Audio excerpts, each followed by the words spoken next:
उत्तर प्रदेश में नए शिक्षा सेवा चयन आयोग के द्वारा कार्यवाही शुरू की जा चुकी है। आपको ज्ञात होगा इनका पोर्टल भी लॉन्च हो चुका है और जितने सदस्य थे अधिकांश का चयन भी हो चुका है और जो एग्जामिनेशन कंट्रोलर हैं उनकी भी नियुक्तियां हो चुकी हैं।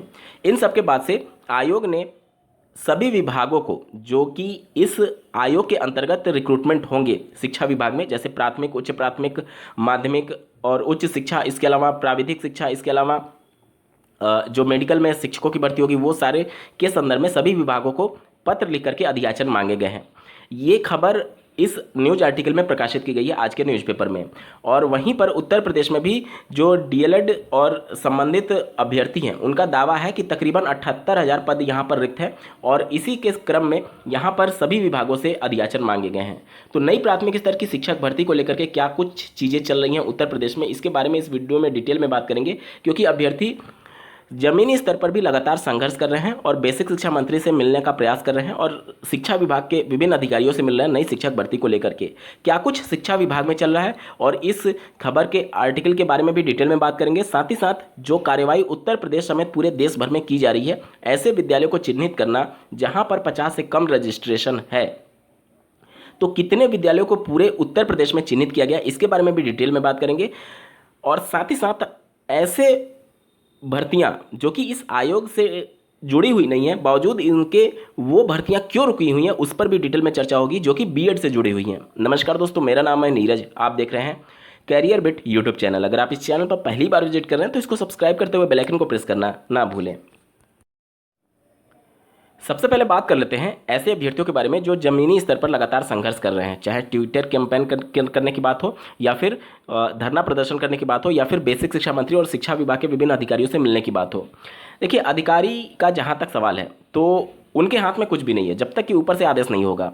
और जहाँ तक शिक्षा मंत्री की बात है तो लगातार अभ्यर्थी संघर्ष कर रहे थे उनके आवास पर जाकर के, उनके सरकारी आवास पर जाकर के, इसके अलावा लखनऊ में सचिवालय पर जाकर के, उनके कार्यालय पर जाकर के लगातार उनसे कहा जा रहा था कि आपको बेसिक शिक्षा मंत्री जी से मिलवाया जाएगा। लेकिन ऐन वक्त पर जो बेसिक शिक्षा मंत्री हैं वो मिलने से इनकार कर देते हैं और इन अभ्यर्थियों ने दावा किया है कि कई दिनों से, 2-3 दिनों से इनको यहाँ से वहाँ बुलाया गया, लेकिन बेसिक शिक्षा मंत्री जी इनसे नहीं मिले।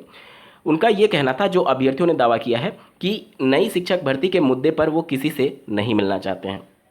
तो इन सभी बातों को लेकर के निश्चित तौर पर पूरे उत्तर प्रदेश के डीएलएड बेरोजगार युवाओं में नाराजगी है कि ऐसे मौके पर जब 6 वर्ष से शिक्षक भर्ती का विज्ञापन जारी नहीं हुआ है, हमारे मुद्दे को नहीं सुना जा रहा है। वहीं पर पूरे उत्तर प्रदेश में ऐसे विद्यालय जिनमें 50 से कम अभ्यर्थियों की संख्या है उनको चिन्हित किया गया, तो कुल विद्यालयों की संख्या जो है वो 27,900 समथिंग है। यहाँ पर राउंड फिगर करके लिखा गया है। अगर मैं नीचे आपको एग्जैक्ट आंकड़ा दिखाऊं तो आप अपने स्क्रीन पर देख पा रहे होंगे, दूसरा पैरा जहाँ से शुरू हो रहा है, ध्यान से देखिएगा, 27,931 स्कूलों को चिन्हित किया गया है जिसमें 50 से कम बच्चे पढ़ रहे हैं। तो ऐसे बच्चों से संबंधित जो विद्यालय हैं उनसे सटे दूसरे विद्यालय में उनको मर्ज करने की कार्यवाही चल रही है, और जब वो मर्ज हो जाएगा तो पहला वाला जो विद्यालय है उसको बंद करने की कार्यवाही चलेगी। यहाँ पर अगर इतने ही आंकड़े को देखा जाए 27,910 विद्यालय के हिसाब से, अब जो टोटल विद्यालयों को चिन्हित किया गया है परिषदीय प्राथमिक विद्यालयों को, वो 27,910 मैंने आपके सामने स्क्रीन पर लिखा हुआ है।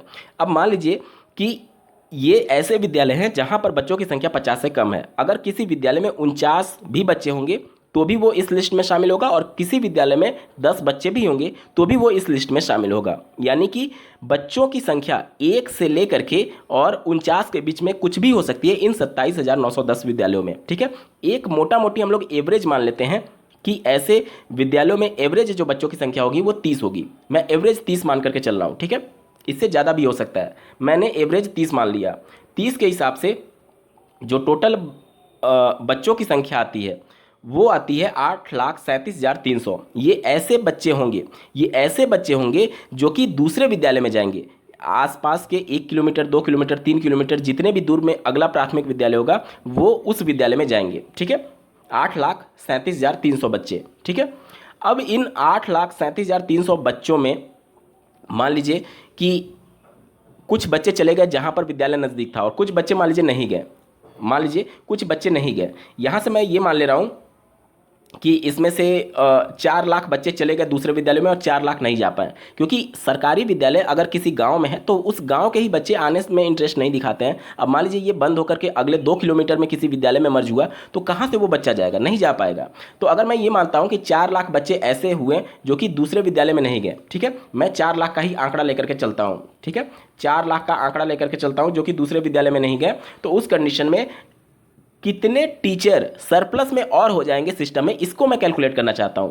जब नहीं गए तो जाहिर सी बात है कि 4 लाख बच्चों को पढ़ाने के लिए कितने टीचर की रिक्वायरमेंट होती, तो 30 से मैं डिवाइड करता हूं 3:1 का, उस हिसाब से। तो आप अपने स्क्रीन पर देख पा रहे होंगे जो टोटल शिक्षकों की संख्या आ रही है वो आ रही है 13,333, ठीक है, और मैं 30 से मल्टीप्लाई कर देता हूं तो आप अपने स्क्रीन पर देख पा रहे होंगे 4 लाख का यहां पर आंकड़ा आ रहा है। कहने का मतलब ये हो गया कि छात्र शिक्षक अनुपात के हिसाब से 13,333 टीचर्स जो हैं वो सरप्लस में चले जाएंगे ऑटोमेटिक। क्यों? क्योंकि यहाँ पर विद्यालय मर्ज हो रहा है, भले बच्चा स्कूल ना जाए दूसरे विद्यालय में, लेकिन वो विद्यालय जब बंद होगा या फिर मर्ज होगा तो वहाँ का जो टीचर है वो तो दूसरे विद्यालय में जाएगा ना पढ़ाने के लिए। तो ये ऐसे टीचर की संख्या आ गई जो कि सरप्लस हो जाएंगे पूरे सिस्टम में। अभी अगर आप लोग विधानसभा में जो जवाब दिया गया या फिर समय समय पर जो आंकड़े प्रस्तुत किए जाते हैं उसके हिसाब से 22:1 का छात्र शिक्षक अनुपात है जब वो अनुदेशक और शिक्षा मित्रों को काउंट करते हैं, और जब उनको हटा देते हैं तो भी लगभग मानक के बराबर उनके द्वारा दावा किया जाता है। अब जब विद्यालय ही बंद हो रहे हैं और ऐसे बच्चे जिनकी संख्या 8,27,300 के करीब आ रही है, अब इसमें से 4 लाख भी बच्चे अगर विद्यालय नहीं गए किसी दूसरे विद्यालय में तो जाहिर सी बात है छात्रों की संख्या और घटेगी, और वैसे भी परिषदीय प्राथमिक विद्यालयों में एडमिशन नहीं हो पा रहे हैं, और इसके लिए पूरी तरीके से जवाबदेही जो टीचर्स हैं उनकी तय की जा रही है। जबकि ये नहीं अगर विद्यालय में बच्चे आ पा रहे हैं तो इसके लिए राज्य सरकार भी जिम्मेदार है। आप क्या और कैसे सुविधा दे रहे हैं कि जहां पर बच्चे एडमिशन तक नहीं लेना चाहते हैं, वहीं पर दिल्ली के सरकारी विद्यालयों में देखिए वहां पर प्राइवेट स्कूलों से अच्छी सुविधा दी जा रही है, और वहां पर लगातार प्राइवेट स्कूलों से अभ्यर्थी नाम कटा करके सरकारी विद्यालयों में जा रहे हैं। तो केवल शिक्षकों को दोष देना अपनी जवाबदेही से पल्ला झाड़ने जैसी स्थिति है जो कि राज्य सरकार इस समय कर रही है। उत्तर प्रदेश के आगरा में जो बेसिक शिक्षा मंत्री थे वो वहाँ पर उपस्थित थे, और मीडिया के द्वारा जब उनसे प्रश्न पूछा गया कि वहाँ के नगर क्षेत्र और ग्रामीण क्षेत्रों में शिक्षकों का जो स्थिति बराबर नहीं है, मतलब कि नगर क्षेत्र में शिक्षकों की संख्या कम है, ग्रामीण क्षेत्रों में शिक्षकों की संख्या ज़्यादा है, तो उस प्रश्न पर उन्होंने कहा कि हमारे यहाँ समायोजन की प्रक्रिया चल रही है, मतलब कि ट्रांसफ़र की प्रक्रिया चल रही है, और जैसे ही ये नगर से ग्रामीण और ग्रामीण से नगर में ट्रांसफ़र और समायोजन प्रक्रिया पूर्ण हो जाएगी तो अनुपात सब जगह बराबर हो जाएगा।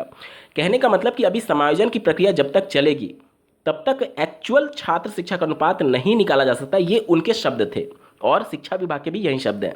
और जिस प्रकार से अभी विद्यालयों को मर्ज करके और ऐसे विद्यालयों को चिन्हित किया जा रहा है और पुराने वाले विद्यालयों को बंद किया जाएगा, तो उस कंडीशन में भी स्थिति और ज़्यादा स्पष्ट होने के लिए राज्य सरकार और शिक्षा विभाग इंतजार कर सकता है कि जब ये पूरा मर्ज का प्रक्रिया कंप्लीट हो जाता है तो कितने छात्र ऐसे हैं जो कि दूसरे विद्यालय में नहीं जाएंगे, जिसकी वजह से छात्र शिक्षक अनुपात और ज़्यादा प्रभावित होगा, और उसके बाद एग्जैक्ट डेटा निकल करके आएगा।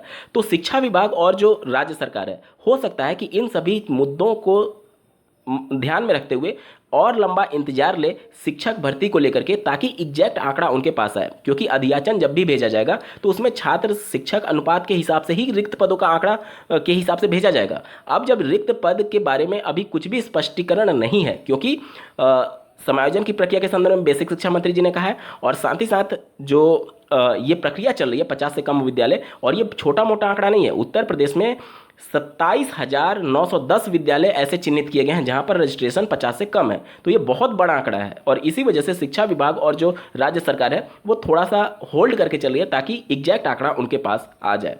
वैसे मंशा की बात करें तो राज्य सरकार की मंशा कतई भी नहीं है।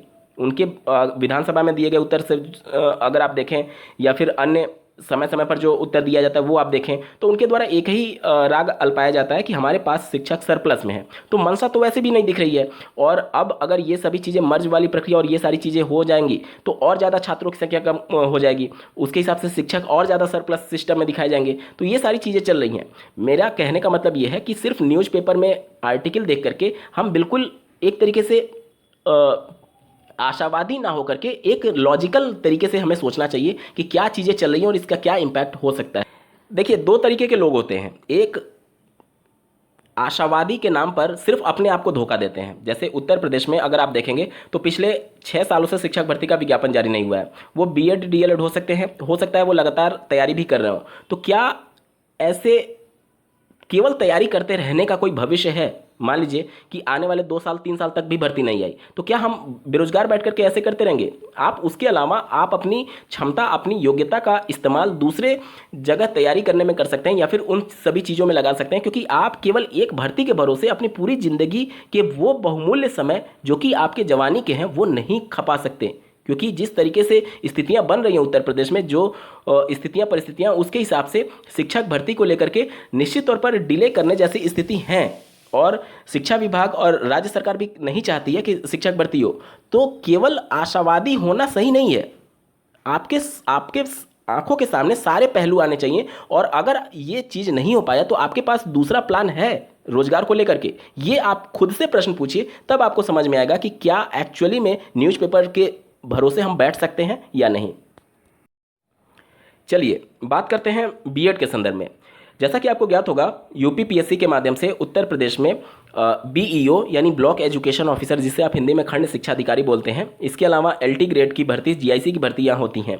वहां पर इस आयोग से कोई लेना देना ही नहीं है। बावजूद इसके वो भर्तियां पिछले 2-3 सालों से नहीं हो पा रही हैं। क्यों नहीं हो पा रही हैं? क्योंकि समकक्ष अर्हता निर्धारित नहीं है। अधियाचन कई बार भेजे गए लेकिन समकक्ष अर्हता को लेकर के भर्तियों के नोटिफिकेशन नहीं जारी हो पा रहे हैं।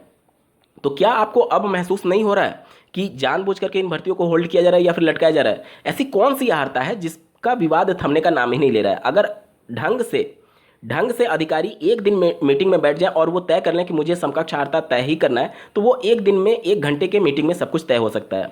लेकिन 2-3 साल से ये समकक्ष अर्हता तय ही नहीं हो पा रही है, और बीएड अभ्यर्थी भी इसको लेकर के बहुत ज़्यादा उत्सुक नहीं दिखते हैं। आपके पास प्राथमिक का कोई विकल्प नहीं है। अपर प्राइमरी में पिछले 2013 में वैकेंसी आई थी, जिसको 11 साल का समय हो चुका है, तो अपर प्राइमरी का तो उम्मीद छोड़िए।